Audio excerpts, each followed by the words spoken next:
एकदम कड़क। तो आरजेडी की तरफ से नीतीश कुमार को एक बार और तंज कसा गया है, उन पर हमला किया गया है, सीधा निशाना लगाया गया है उन पर। नीतीश कुमार को लिखा गया है एक पोस्टर के जरिए, आरजेडी ने एक पोस्टर जारी किया है और उसमें नीतीश कुमार के जितने भी कार्य किए गए हैं आज तक, उनका ब्यौरा देते हुए लिखा है कि नीतीश की सरकार है निकम्मी सरकार, नीतीश कुमार से अब नहीं चलेगा बिहार का शासन, नीतीश कुमार अब पदभार नहीं संभाल सकते हैं मुख्यमंत्री का, वो अब बिहार के मुख्यमंत्री बनने लायक नहीं बचे। इस पोस्टर में उन्होंने जितने भी कार्य आज तक नीतीश कुमार द्वारा किए गए उनकी पुष्टि करते, उनका ब्यौरा देते हुए लिखा है कि नीतीश कुमार के शासनकाल में वृद्धा पेंशन केवल 400 रुपए मिलते हैं, जबकि महंगाई आसमान छू रही है, सिलेंडर के दाम दिन प्रतिदिन बढ़ रहे हैं और वृद्धा पेंशन में कोई भी ऊंचाइयां नहीं छुई है, आज तक वो गिरी हुई है, जहां थी वहीं अटकी हुई है। यहाँ तक इस पोस्टर के जरिए दावा किया गया है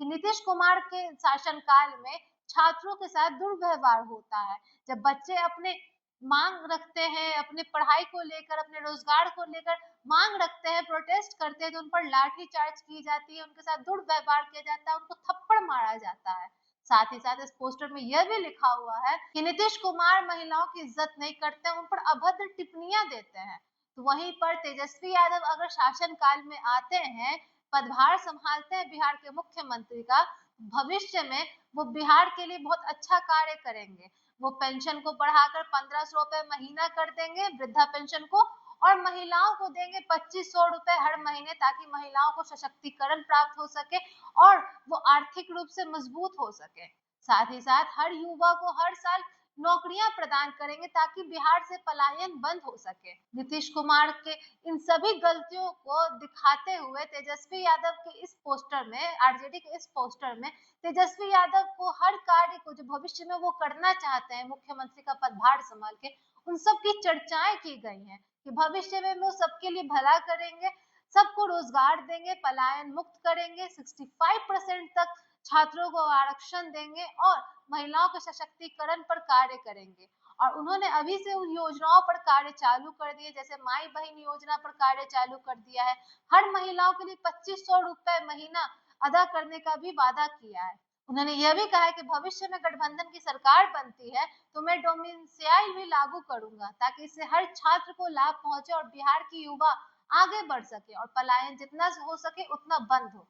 साथ साथ इस पोस्टर में यह दावा किया गया है कि नीतीश की सरकार डूब रही है। वो इस बार जो दिल्ली दौरे पर नीतीश कुमार गए थे, वो किसी नीति आयोग की बैठक में नहीं बैठे, वो बिहार की भविष्य की विकासशील योजनाओं पर बात करने नहीं बैठे, वो केवल अपनी गद्दी बचाने के लिए, अपना पद बचाने के लिए गुहार करने गए थे, पैर पकड़ने गए थे। तेजस्वी यादव द्वारा इस पोस्टर में, इस आरजेडी के इस पोस्टर में लिखा हुआ है कि यह है मुख्यमंत्री पद का अपमान। अगर गए हैं नीतीश कुमार पैर पकड़ने नरेंद्र मोदी के, तो यह है गलत। उनको बिहार के विकास के लिए कार्य करना चाहिए, उनको बिहार को लेकर कोई चिंता नहीं है, बस वो अपना पदभार संभालना चाहते हैं, इसलिए वो नीति आयोग की बैठक में नहीं बैठे, वो बस उस बैठक में बैठे जहां पर एनडीए शासित प्रदेश के मंत्री और मुख्यमंत्री बैठे हुए हैं। तेजस्वी यादव एवं उनकी पार्टी के द्वारा इस पोस्टर में दावा है कि निकम्मी सरकार है नीतीश की सरकार, ना अच्छी स्वास्थ्य व्यवस्था,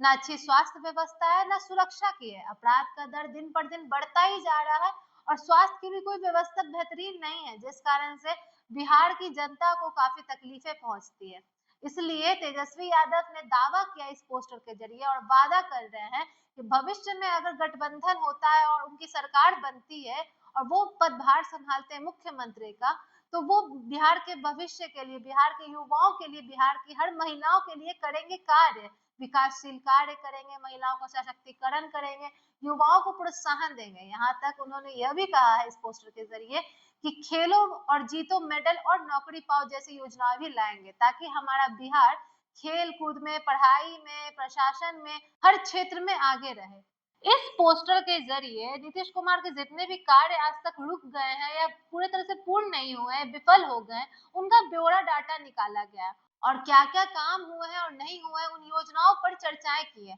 और भावी भविष्य में तेजस्वी यादव द्वारा कौन से कार्य किए जाएंगे, उनकी क्या क्या योजनाएं हैं, उनकी भी चर्चा की गई है और बहुत तंज कसते हुए, आलोचना करते हुए नीतीश के कार्यों की व्याख्या की गई है, उनका वर्णन किया गया है। वैसे तो पहले भी नीतीश द्वारा जो 20 साल से राज्य चल रहा था, उनमें उन्होंने बहुत से कार्य किए हैं, मगर बीच में उन्होंने महिलाओं को लेकर जो अभद्र टिप्पणियां दी थी और हर महंगाई बढ़ती जा रही है बिहार में और सिलेंडरों का दाम बढ़ते ही जा रहा है, जिस कारण से नीतीश कुमार आलोचना के तो शिकार हो ही रहे हैं। पर बात यहाँ पर यह भी आती है कि लालू यादव की सरकार के वक्त भी कोई बहुत ही बड़े प्रगतिशील कार्य नहीं हुए थे, पर इस बार अगर उनके बेटे को यानी छोटे पुत्र को ये पदभार संभालने का मौका मिलता है तेजस्वी यादव को, तो क्या वो अपने वादे पूरे करेंगे? जितनी घोषणाएं उन्होंने की हैं, जितनी योजनाओं की उन्होंने चर्चा की है, उन पर कार्य करेंगे? यह तो भविष्य की बात है, लेकिन आगे चलकर विधानसभा चुनाव में ये रणनीतियां कितनी कारगर साबित होती है? क्या तेजस्वी यादव को जनता, बिहार की जनता एक और मौका देगी? क्या आरजेडी फिर से एक बार सत्ता में आएगी? आपकी इस पर क्या राय है? कमेंट बॉक्स में हमें साझा करें। और आप किसे इस बार विधानसभा चुनाव में पदभार संभालते हुए देखना चाहते हैं, कमेंट बॉक्स में हमें बताएं। और ऐसी कड़क अपडेट्स के लिए और कड़क खबरों के लिए देखते रहे एकदम कड़क, सब्सक्राइब करें और बेल आइकन दबाना ना भूलें ताकि आपसे कोई भी कड़क न्यूज छूट ना जाए। और बने रहे एकदम कड़क के साथ। धन्यवाद।